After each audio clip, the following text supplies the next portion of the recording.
కొన్ని ఫంక్షన్స్కి రావడానికి ఎంతో ఉత్సాహంగా ఉంటుంది.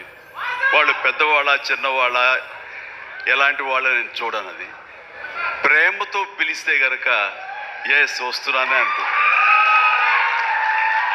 నాకు ప్రేమ కావాలి. ఇక్కడ ప్రతి ఒక్కళ్ళు అంత ప్రేమ కురిపిస్తుంటే ఇది ఆస్వాదించడానికి నేను వచ్చినందుకు నాకు చాలా చాలా సంతోషంగా ఉంది. అండ్ ఈ రోజున మీతో పాటు ఇలా షేర్ చేసుకోవటం అండ్ ఇక్కడ మీరు ఇంత ఉత్సాహంగా వచ్చి ఈ ఫంక్షన్ని ఇంత వైబ్రెంట్గా ఇంత ఉత్సాహంగా ఇది జరగడానికి కారణమైనటువంటి మీ అందరికీ కూడా నా మనస్ఫూర్తిగా నా సంతోషాన్ని అభినందనలు తెలియజేస్తున్నాను. మొన్న పాండమిక్ కోవిడ్ సమయంలో అది ప్రపంచంలో చాలా వ్యవస్థల్ని చాలా రంగాల్ని అతలకుతలం చేసింది, కన్ఫ్యూజ్లో పెట్టేసింది, భవిష్యత్ ఏమిటో తెలియని అగమ్య గోచరంలో పెట్టింది. అలాంటి పరిస్థితిలో సినిమా రంగం కూడా ఏమైపోతుంది అనే ఒక డోలాయమాన పరిస్థితిలో ఉన్నప్పుడు చూస్తే నిజంగానే అందరూ ఓటీటీలకి అలవాటు పడిపోయారు. అది భాషలకు సంబంధం లేకుండా ఏ భాషా చిత్రాలు సరే చూసి వాళ్ళకి ఎక్స్పోజర్ చాలా ఎక్కువ వచ్చేసింది. ఇలాంటి వాళ్ళకి ఏ సినిమాలు తీసి మనం సాటిస్ఫై చేయగలం, ఇలాంటి వాళ్ళని మనం సంతృప్తి పరచగలమా అనేది ఎప్పుడూ ఒక రకంగా మీమాంసలు ఉంటుండేవాడు. ఆ తర్వాత అలవాటైపోయి జనాలు ఇళ్లలో ఓటీటీలో సినిమాలు చూడటం అలవాటైన తర్వాత వాళ్ళ థియేటర్ రప్పించడం చాలా కష్టం అండి. అన్లెస్ అది ఏదైనా ఈవెంట్ ఫిల్మ్స్ కానీ, బిగ్ హీరో ఫిల్మ్స్ కానీ, హై బడ్జెట్ ఫిల్మ్స్ కానీ థియేటర్లోనే ఆ సినిమా చూడాలి, ఆ ఎక్స్పీరియన్స్ మనం పొందాలి అనుకునే సినిమాలకు తప్ప చిన్న చిత్తగా సినిమాలకి రావడం చాలా కష్టం అన్నప్పుడు ఇదేమి కష్టకాలం మనకి ఇండస్ట్రీకి. ఈ సినిమా ఇండస్ట్రీ ఏమైపోతుంది, ఒక 5-6 పెద్ద సినిమాలు ఆడినంత మాత్రాన అది సినిమా ఇండస్ట్రీ ఓహో అంటూ కాదు. చిన్న సినిమాలు, చిత్ర సినిమాలు, అన్ని సినిమాలు ఇక్కడ ఎంతో ఉత్సాహంగా జరుపుకోవాలి. షూటింగ్లో ఎంతోమందికి ఉపాధి కల్పించాలి, ప్రతి ఒక్కరు కళకళలాడుతూ ఉండాలి, అప్పుడే పరిశ్రమ అలాగా సజావుగా కొనసాగుతుంటుంది అని అనుకునే మాలాంటి వాళ్ళకి అలా కోరిక నాకు ఒక రకమైనటువంటి చిన్న బెరుకు వచ్చింది. ఏ సినిమాలు చేయాలి, ఎలాంటి సినిమాలు చేసి రాణించాలని. కానీ అవన్నీ కూడా కరెక్ట్ కాదు. ప్రేక్షకుల్లో ఎప్పుడు తప్పు ఉండదు. ఏదైనా తప్పు ఉండి సినిమాలు ఆడలేదు, రాణించలేదంటే అదిగో స్టేజ్ మీద మా అందరి తప్పే తప్ప అది ప్రేక్షకుల తప్పు కానే కాదు. అది ఉదాహరణగా ఈ సంవత్సరం 2024లో ఆరంభంలో ఇక్కడ ప్రశాంత్ వర్మ ఉన్నాడు, తను సజ్జా తేజ వీళ్ళు చేసినటువంటి సినిమా హనుమాన్, ఆ సినిమాతో శుభారంభం అయింది. ఆ సినిమాని అనూహ్యంగా లోకల్గా అనుకున్నారు, కానీ ఆంధ్ర తెలుగు సినిమా కాదు, అది ఆల్ ఇండియా సినిమాపై అయిపోయింది. అక్కడి నుంచి ప్రారంభమైనటువంటి ఈ ఆదరణ, చిన్న సినిమాల పట్ల ఆదరణ, చిన్న సినిమాలు అనుకున్నవి, లో బడ్జెట్ అనుకున్నవి తీసిన సినిమాల్ని హై బడ్జెట్ సినిమాల్ని పెద్ద సినిమాలుగా మార్చారు మన తెలుగు ప్రేక్షకులు. అది అందులో దాని తర్వాత వచ్చినటువంటి మన వరుస సినిమాలు, నాకు పేరు వరుస గుర్తు రావట్లేదు, కానీ చాలా సినిమాలు అంటే నీహారిక తీసిన కమిటీ కుర్రవాళ్ళు కానివ్వండి, ఆ తర్వాత మన సిద్ధు జొల్లగడ్డ చేసినటువంటి టిల్లు సినిమా కానివ్వండి, ఆ తర్వాత ఆయ్ అనే సినిమా, ఇట్లా ఒకటేంటి చాలా సినిమాలు వరుసగా హిట్ అవుతూ ఒక్క సమ్మర్ మాత్రం అంత మంచి సీజన్ ఈ సినిమాలు లేకుండా చేసుకున్నాం. అది మన ఒక జాప్యంలో జరిగేటువంటి పొరపడే తప్ప ఆ తర్వాత మళ్ళీ చూస్తే కనుక మొన్న దీపావళికి అమరన్ కానీ, కా కానీ, ఆ తర్వాత లక్కీ భాస్కర్ కానీ ఇవన్నీ కూడా ఎంత ఆదరణ పొందినాయి అంటే అది అంతా ఇంత కాదు. వీటి వెనకాల ఎవరు పెద్ద పెద్ద డైరెక్టర్స్ ఎవరు లేరు, పెద్ద పెద్ద యాక్టర్లు ఎవరు లేరు, ఇది కోటాను కోట్లు ఖర్చు పెట్టి తీసినవి కావు. బట్ కంటెంట్ అన్నది ఈ రోజున మన ఆయువు పట్టు. ఆ కంటెంట్ బాగుండాలి, సినిమాల్లో ఎంటర్టైన్మెంట్ పొందగలగాలి, వాళ్ళు ఇవ్వగలగాలి. మనం అది ఆస్వాదించడానికి ఎప్పుడు ప్రేక్షకులు రెడీగా ఉంటారు. అది అందుకనే అంటాను, ఏదైనా సినిమాలు ఆడవు, ఇక ఓటీటీకి అలవాటు పడిపోయారు, థియేటర్స్ రావడం అది కష్టం అనేది మాత్రం అవాస్తవం.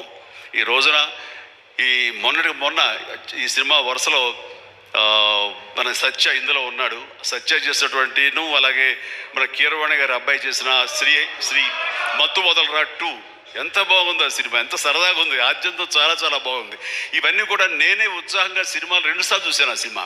ఇట్లాగా సినిమా బాగుంటే థియేటర్స్కి వస్తారు, చూస్తారు, వాళ్ళు ఎంటర్టైన్మెంట్ పొందడానికి వాళ్ళు ఎంత డబ్బైనా ఖర్చు పెట్టడానికి రెడీగా ఉన్నారు. అయితే ఆ సినిమా వాళ్ళకి అందేలాగా మనం చాకచక్యంగా తీయాలి, మనం శ్రద్ధాశక్తులతో తీయాలి. ఆ కంటెంట్ని మనం 1-2 సార్లు చెక్ చేసుకుంటే కానీ మనం బయటకు వదలకూడదు. ఎందుకంటే ఈ రోజున దాదాపుగా 125 సినిమాల దాకా ఇంతవరకు రిలీజ్ అయితే అందులో ఆల్మోస్ట్ 20% ఫిల్మ్స్ సూపర్ హిట్ అయినాయి. ఇది మంచి పర్సంటేజ్. అండ్ ఆ రకంగా ఈ రోజున ఈ జీబ్రా మంచి కంటెంట్ తోటి ఉందని అర్థమవుతుంది. ఇది వెరీ గుడ్ ఎంటర్టైన్మెంట్ ఉంది. ఇందులో మంచి స్టార్ కాస్ట్ ఉన్నారు, అందరూ వండర్ఫుల్ యాక్టర్స్ ఉన్నారు. అండ్ టోటల్గా ఇది మంచి ఎంటర్టైన్మెంట్తో పాటు ఒక క్రైమ్ ఎలిమెంట్, ఇప్పుడే విన్నాను ఫ్యామిలీ కూడా ఉంది, ఎమోషన్స్ ఉన్నాయని విన్నాను. ఖచ్చితంగా ఈ జీబ్రా మంచి హిట్. ఇప్పుడే రాశాను అక్కడ.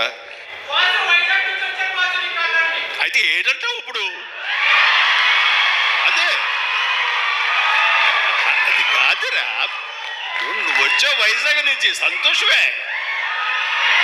మరి బొమ్మలు నువ్వు వైజాగ్లో ఆడించాలి. అది అదే అలా బలవాడే. మన హీరోది కూడా అదే ఊరే. కూర్చోరా కాసేపు. సో ఈ ఇందులో సత్యరాజు గారు ఉన్నారు, సత్య ఉన్నాడు, అండ్ సునీల్, అందరికి మించి నా బ్రదర్. అండ్ కన్నడ నుంచి వచ్చినటువంటి ఒక అద్భుతమైన యాక్టర్ ధనుంజయ. ఆయన గురించి నేను విన్నాను కానీ సినిమాలు చూడటం చేయలేదు. బట్ పుష్ప చూశాను. పుష్ప ఎక్కడ అనేది నాకు గుర్తు రావట్లేదు, కానీ డెఫినెట్గా ఈ సినిమాలో చాలా మంచి గుర్తింపు వచ్చి తను కూడా మంచి ఆర్టిస్ట్గా తెలుగు యాక్టర్గా తను సెటిల్ అవుతాడు అంటలో ఎలాంటి సందేహం లేదు. All the very best Dhananjaya. ఇక సత్యదేవ్ గురించి ఏం చెప్పను. నాకు 2 తమ్ముళ్ళు ఉంటే కనుక అందులో ఇంకొక తమ్ముడు, 3వ తమ్ముడు సత్యదేవ్. అంతటి ప్రేమని తను చూపించే ప్రేమలో ఎక్కడా కల్మషం ఉండదు. ప్రేమ అందులో నిజాయితీ ఉంటుంది, నిజమైన ఎమోషన్ ఉంటుంది.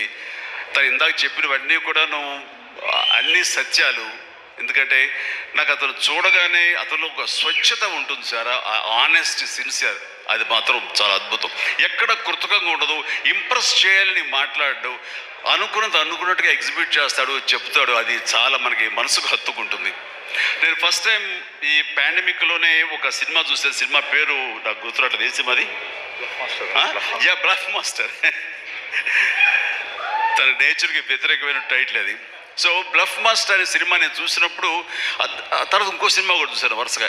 ఎవరి యాక్టర్ చాలా ఇంటెన్సివ్ పెర్ఫార్మెన్స్ చేస్తాడు, టచ్ ఆఫ్ క్లాస్గా ఉంది.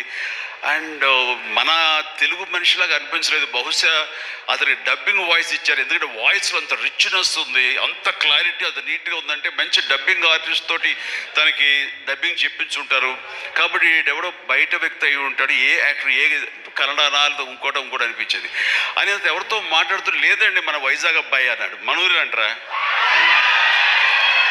మన వైజాగ్ అబ్బాయి అని చెప్పేసి అన్నారు. అనేసరికి నిన్న ఒకసారి అతన్ని చూడాలనుకున్నాను, మనం మాట్లాడాలనుకుంటున్నాను. ఎందుకంటే అతనిలో బెస్ట్ యాక్టర్ ఉన్నాడు. మరి అతనికి ఎవరు వెనక నుండి సలహాలు ఇస్తున్నారు, తన లైఫ్ ఎలా మోల్డ్ చేసుకుంటున్నారు నాకు తెలియట్లేదు. ఊరికనే సరదా మాట్లాడదాం అనిపించింది. నాకున్న ఇంప్రెషన్ తనతో షేర్ చేసుకుందాం అనిపిస్తుంది. అంటే వెంటనే ఫోన్ వెళ్ళటం ఏంటి, అప్పుడు ఫ్లాట్స్లో నుంచి అపార్ట్మెంట్స్ బయటికి వచ్చే ప్రసక్తే లేదు. అక్కడ వాళ్ళ యూనియన్ ఏదో ఉంటే కనుక వాళ్ళ స్పెషల్ పర్మిషన్ తీసుకుని అప్పుడు రోడ్డు మీద వచ్చి నన్ను కలవడం జరిగింది. చూడగానే నా పేరు సత్యదేవ్ అండి అది అన్నాడు. అన్న తర్వాత ఓకే వెరీ గుడ్, చాలా బాగా చేస్తాడు. కాసేపు పిచ్చపడి మాట్లాడుకున్న తర్వాత సార్ ఇక్కడ ఇందాక నాడే అది పచ్చబొట్టు అని కాదు, అది పడ్డ మచ్చ, అది నేల మీద. అది ఎందుకు పడ్డావు ఏంటి అది అంటాను. నేను మీ కొదమసింహం సినిమాలో మీరు రోప్లో జంప్ చేస్తుంటారు, నేను మా డిష్ టీవీ మా యాంటీనాలో ఉండే వైర్ తోటి అలా జంప్ చేసి కింద పడ్డానండి, అవి దెబ్బ తగిలింది. అయిన తర్వాత మీ ఇంపాక్ట్ ఎంత ఉంటుందని మీకు ఈ విషయం చెప్పాలి. దీన్ని కుట్లించడం కోసం మా నాన్నగారు హాస్పిటల్ తీసుకెళ్ళారు. అప్పట్లో మత్తు గిత్తు లోకల్ ఇంజక్షన్స్ ఇవ్వలేదు. దాన్ని అట్లాగే నేను భరించలేక ఏడుస్తుంటే, అరే చిరంజీవి అయితే అసలు నవ్వుతూ అది కుట్టించేసుకుంటాడు అంటే వేసిన 5-6 కుట్లు నేను నవ్వుతూనే ఉన్నాను, పెయినే తెలియలేదు. అది మీ మహిమ నా మీద, అది దాని ఇంపాక్ట్ ఉంటుంది. అంటే నేనేమైనా మైకువా లేకపోతే ఏంటి, ఎనస్థీషియా లాంటి వాడా ఏంటి? అండ్ తనకి అంత ప్రేమ, ఆ ప్రేమ మత్తులో ఆ పెయిన్ కూడా తనకు తెలియలేదన్నమాట. అది చెప్పినప్పుడు చాలా ఇంప్రెసివ్గా అనిపించింది. Such a coincidence. తను ఆ మాట చెప్తున్నప్పుడు దాని వెనకాల నా దగ్గర ఒకే ఒక పెద్ద వాల్ పోస్ట్, పెద్ద పెయింటింగ్ ఉంటుంది. అది కొత్త సింహంలో పెయింటింగ్ అనమాట. క్యాప్ అది పెట్టుకుని, సిగార్ నోట్లో పెట్టుకుని, ఇదేనండి ఇది చూసి అన్నాడు. అంటే దాన్ని ఆ ఫోటో ముందు తను మళ్ళీ ఇంకో పిక్చర్ తీసుకుని అలా వీళ్ళు అక్కడి నుంచి మా పరిచయం, మా మీటింగ్స్ అప్పుడప్పుడు అనేది చాలా రోజులు ఇప్పుడు ఒకసారి వస్తారంటే రా అని చెప్పడం అలాగా జరుగుతుంది. అందు మంచి యాక్టర్కి సరైన సినిమాలు పడటం లేదు అనేది మాత్రం ఎక్కడో నాకు కొంచెం ఉంది.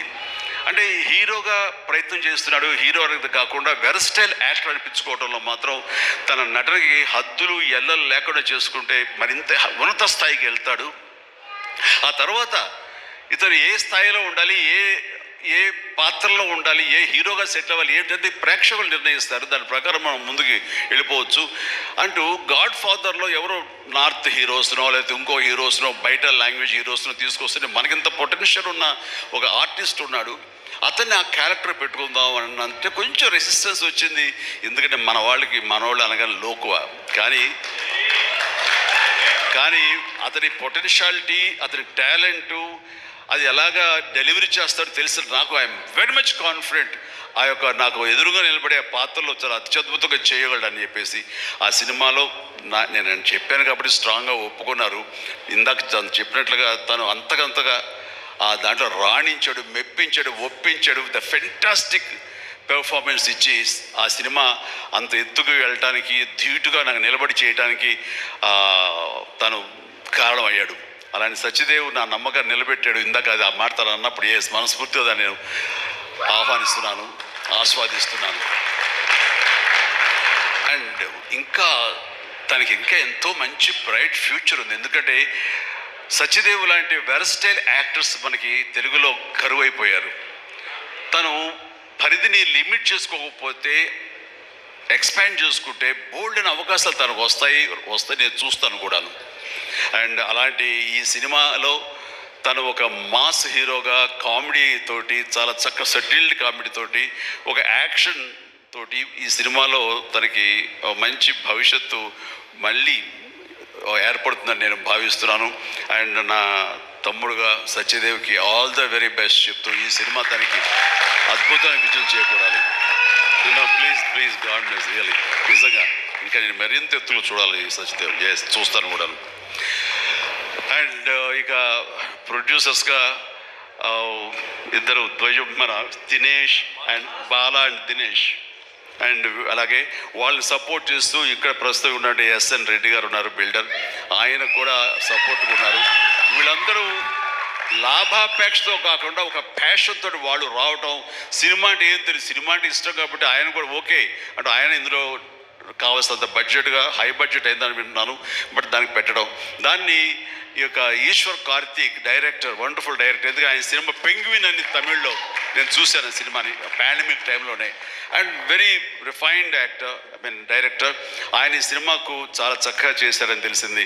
అండ్ డెఫినెట్లీ ఆ టీం అందరికీ కూడా అద్భుతమైనటువంటి విజయం ఈ సినిమా చేకూర్చి వాళ్ళకి మరింత పైకి వెళ్ళడానికి ఎంత దోహదపడుతుందని చెప్పేసి నేను మనస్ఫూర్తిగా విష్ చేస్తున్నాను.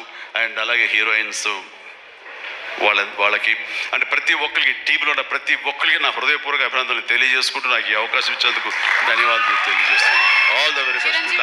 ఒక్కసారి వేదిక మీద ఉండవలసిందిగా రిక్వెస్ట్ చేస్తూ ఆహా శ్రీనివాస్ గారిని కూడా వేదిక మీదకి రావాల్సి